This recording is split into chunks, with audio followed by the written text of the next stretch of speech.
It's easy to hear your favorite artist on WFPK from wherever you are. Listen on your smart speaker, live stream from our website at WFPK.org from Louisville Public Media. For what it's worth, I like your wall.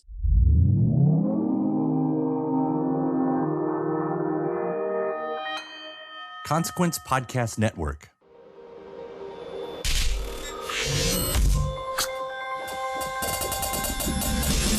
Hey, welcome to another edition of Kyle Meredith With. It's the interview series presented by WFPK at WFPK.org, Consequence, and the Consequence Podcast Network.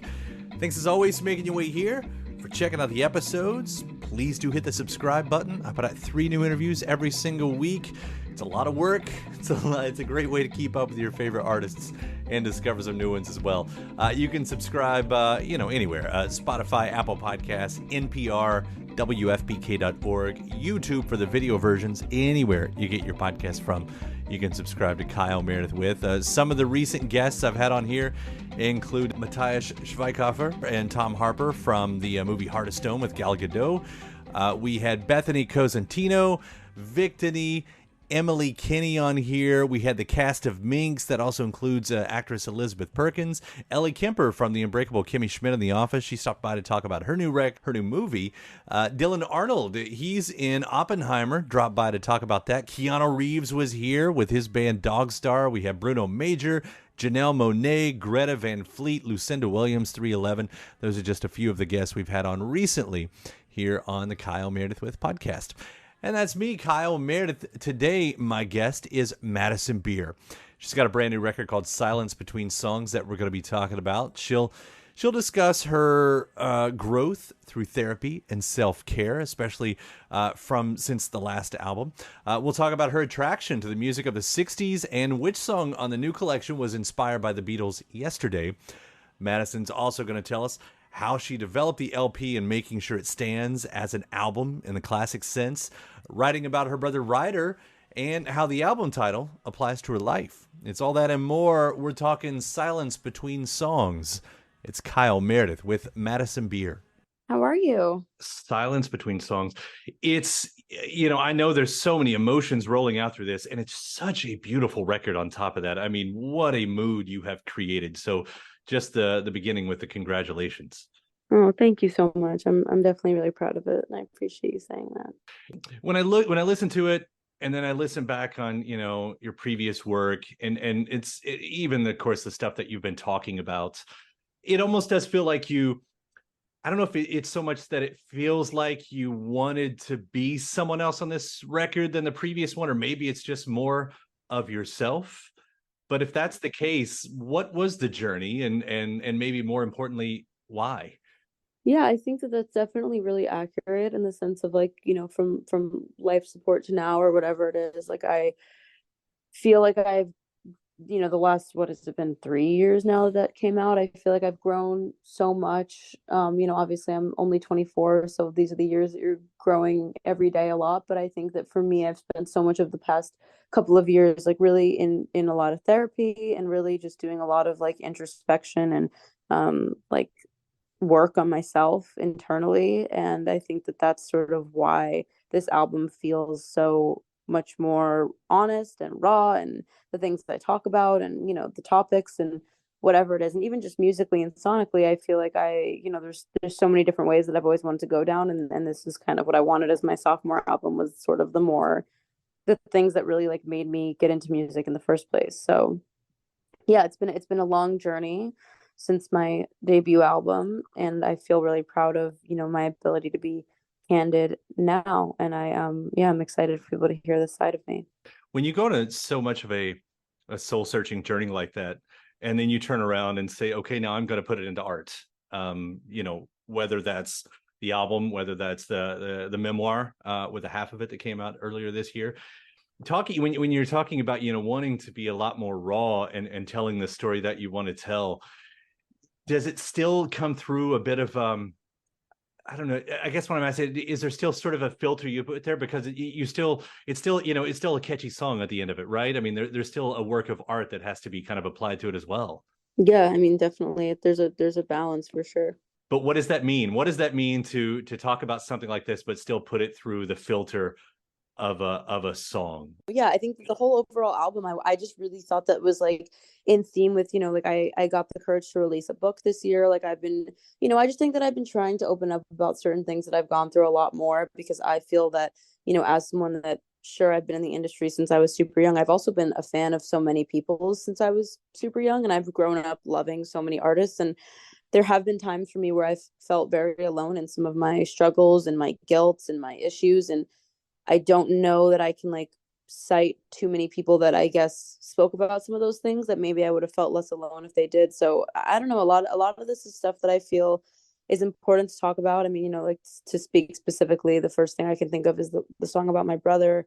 That took years for me to articulate. I've wanted to write a song about him and for him for the past 6 years. I want to say I've tried it a few times and it's just never been right. And then I think with, the last like 2 or 3 years of really just doing that extensive like work on myself and really facing sort of like the ugly truth about some things that have gone on, I've been able to, craft this song in a way that I feel is really important. I feel that it does, justice of what he's been through on his own journey in regards of like everything that's happened in the last 12 years. And yeah, I mean, it's hard to write a song like that and then still feel like, okay, I have to make this catchy and I have to make it a song that people like.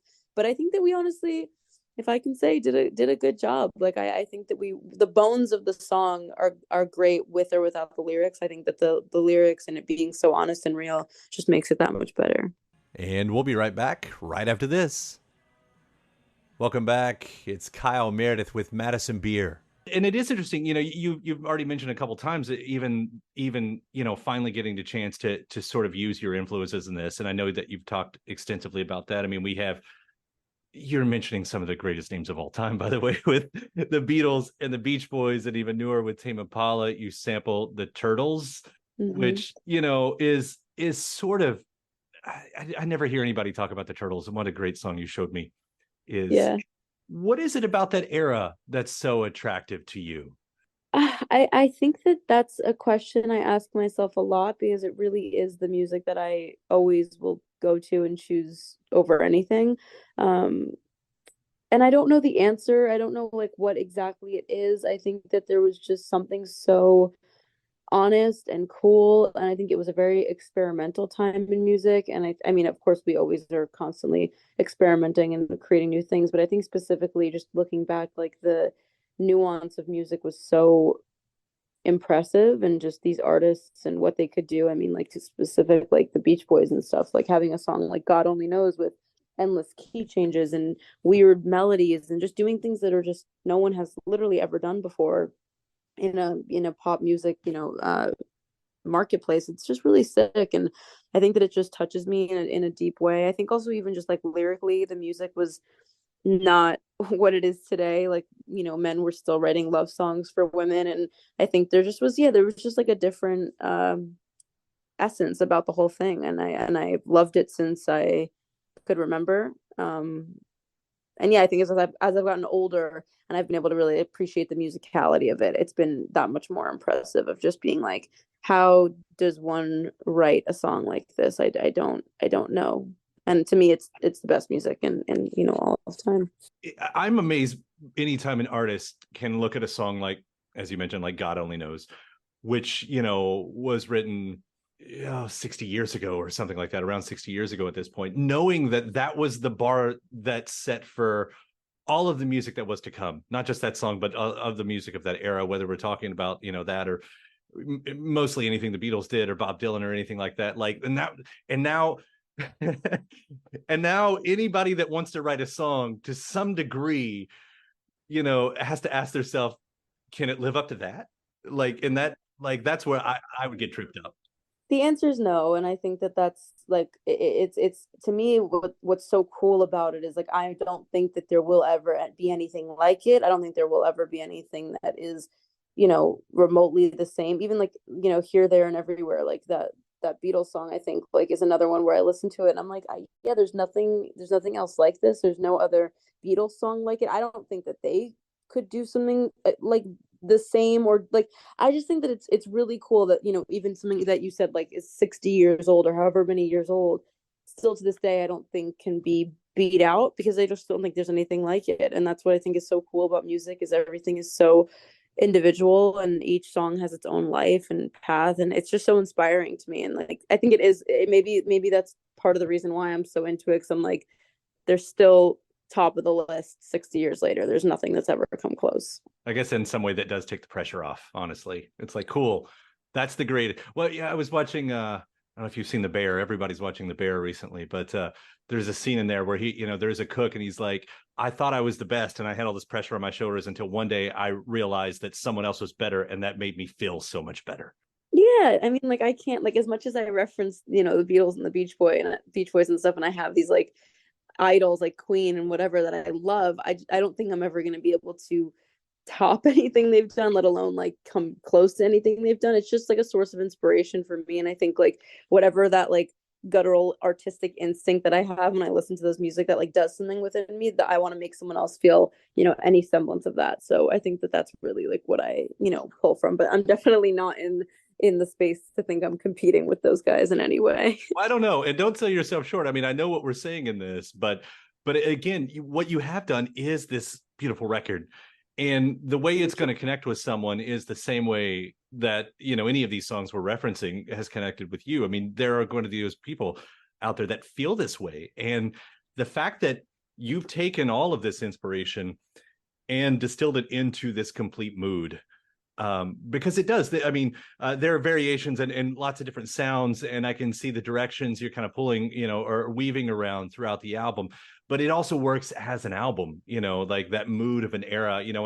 I wrote down when I first heard "Show Me How I Fell in Love with You." I mean, that could be a Bond song, and I think that goes with almost any song on here. Like this could be in that sort of filter, And so when you were making the record, and maybe this is just something that happens when you're working with a team or producers or whatever, but did you have that ultimate vision? Like, this is what the album is, not just song by song, but how it all sort of works in one sound? Yes and no. I think that like began to develop pretty quickly, and we were able to be like, okay, this is what it is. But overall, I would say that we just kind of took it like piece by piece, and there's so many types of music and songs that inspire me that I love and whatever. So I knew that I wanted the album to be as honest and like as me as possible, but I don't know if I knew what that meant like going into it. I think it really just developed on its own. And we'll be right back right after this. Welcome back. It's Kyle Meredith with Madison Beer. I Wonder is automatically a favorite song of mine. And cool. Yeah, and Spinning Out too. I mean, both of those do have that classic vibe to it. And I know Spinning Out's the next single, or Spinning. Maybe I should just ask you the broad question. I mean, what can you say about that song? That song was so Yesterday is one of my favorite songs of all time, of course, and I think I've always loved how there's not really a chorus. It kind of is this sort of loop of a song, and I think that it's really interesting. And I love things that aren't, just like this is verse one, then it's the pre-chorus, and it's the chorus. Like I kind of like doing things that are a little bit different. And so that was the original inspiration, was like, how can we write a song that does this sort of never-ending loop? And then when I, in my head, kept thinking loop, I was like, spinning. And that's kind of literally how that came about. And I was like, okay, that's what we're going to base this off of, was literally just the word spinning.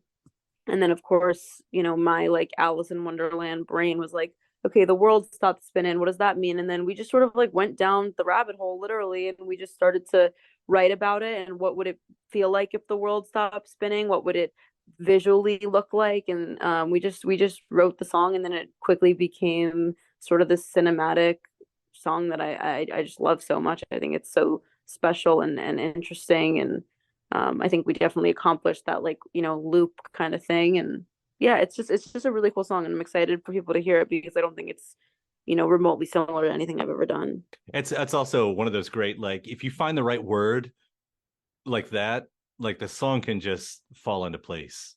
And while we're talking about, these poetic moments too, I mean, the album title in itself, The Silence Between Songs. Mm-hmm. What an interesting thing to call an album. And I think you've spoken to this, but I'd love to hear the story behind that, because the silence, it's almost ironic, if you want it to be, the silence between songs on an album full of songs. Mm-hmm. Exactly. Yeah, I think so. We came up with this title actually first and foremost. It was like the first thing that we did was we went on this trip to Palm Springs. I think it was 3.5 years ago now.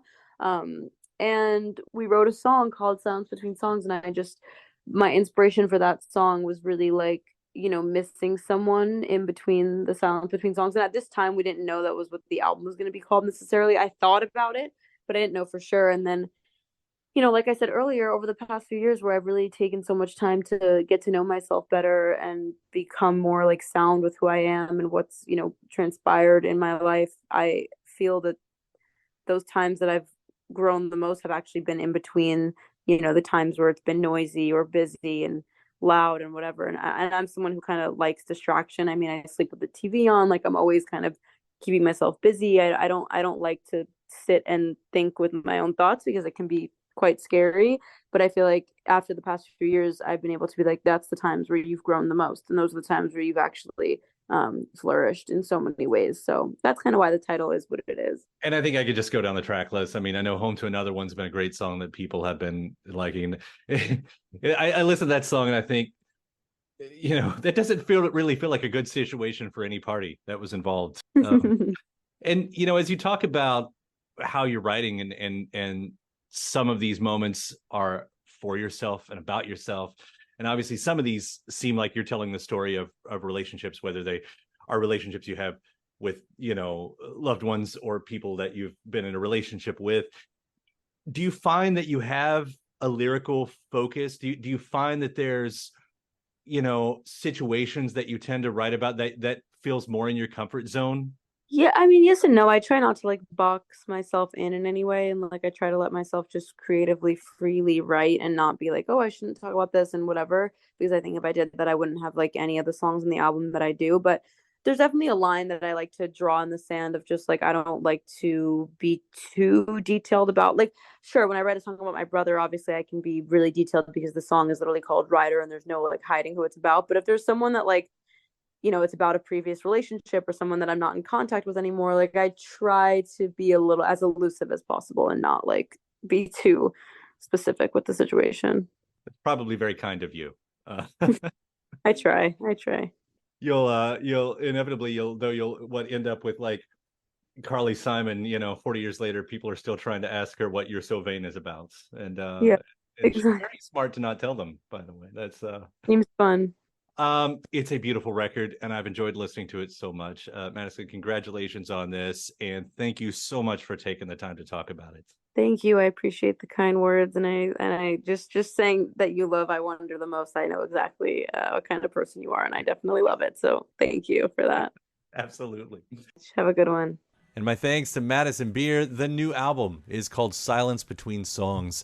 Thanks to you again for checking out the episode. I do hope you subscribe to the whole series so you can keep up with all the interviews that we put out every single week. Again, it's a new one every Monday, Wednesday, and Friday, so you can keep up with your favorite artists and discover those new ones at Spotify and Apple Podcast, at NPR, WFPK.org, YouTube for the video versions, or anywhere you get your podcast from. You can subscribe to Kyle Meredith with. And then after that, head over to WFPK.org. So I do a show Monday through Friday starting at 6 p.m. Eastern. You get some classic tracks, the best in new music. There's music news. We do bonus interviews, album anniversaries. One of my latest shows had the music of Veruca Salt, Lush, Jamiroquai, Regina Spektor, New Pornographers, Killer Mike, D'Angelo, Otis Redding, Sade, J.C. Brooks, Olivia Dean, and Leon Bridges. We played The Middle Kids and LP, Radiohead, Garbage, Slowdive, Peter Gabriel, Silver Sun Pickup, Suki Waterhouse, Bell and Sebastian, Prince, Nena Cherry, Genesis Owusu, Jamila Woods, and my interview with Louise Post of Veruca Salt. That's just an example of what you can hear every weeknight at 6 p.m. at WFPK.org. Consequence has your music and film news. Of course, you can also catch me on the social media spots, all of them, all the social media spots. The address is always the same, at Kyle Meredith. So I do hope you like and follow along. That does it for another edition. I'm Kyle Meredith. I'll see you next time.